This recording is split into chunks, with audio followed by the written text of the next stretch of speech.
Good morning থাকিল আৰু আজি মই যাব ওলাইছোঁ ৰঙিয়াত যাম। তাত গৈ মই কি কৰিম আপোনালোকক দেখুৱাই থাকিম। এতিয়া 8:45 হ'লে, দেৰিয়ে হ'ল, অলপ সোনকালে যাব লাগিছিল, কিন্তু উপায় নাই, কি কৰিম আৰু সিটো কৰোঁতে অলপ দেৰিয়ে হ'ল। বাৰু তাত গৈ আপোনালোকক দেখুৱাই আছোঁ মই কি কৰিম। ভিডিঅ'টো সম্পূৰ্ণকৈ শেষলৈ চাই থাকিব।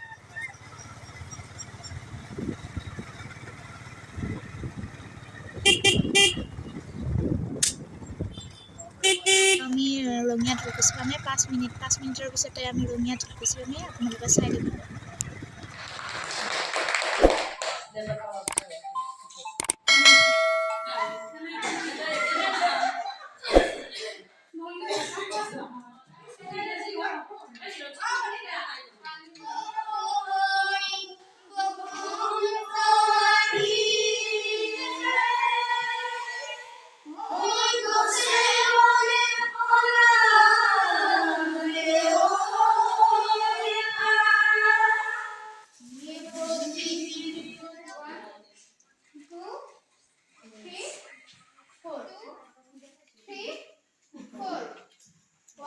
এয়া নৃত্য প্ৰশিক্ষণ চলি আছে।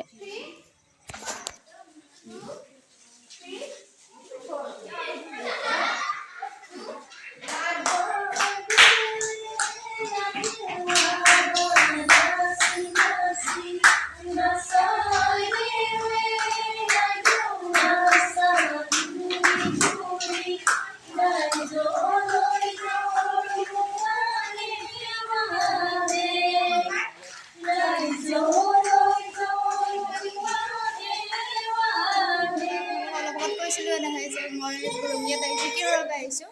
এই বাইদেউসকলক প্ৰশিক্ষণ দিব আহিছোঁ, জেং বিহু সুৰবা। বাইদেউসকলে নাচি আছে,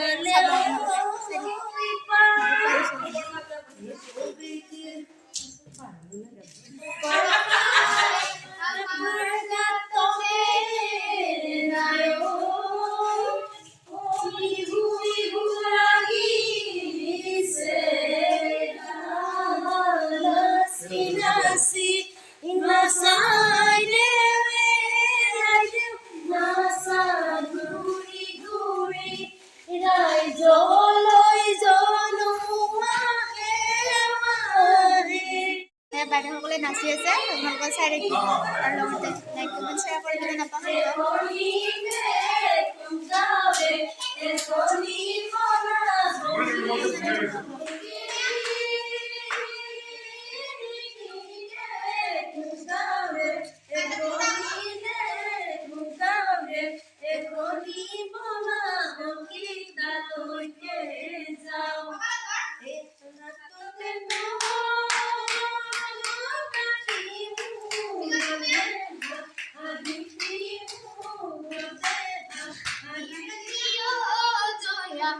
আজি প্ৰথম দিন হিচাপে এওঁলোকে যথেষ্টখিনি পাৰিছে। এওঁলোকলৈ বহুত ধন্যবাদ।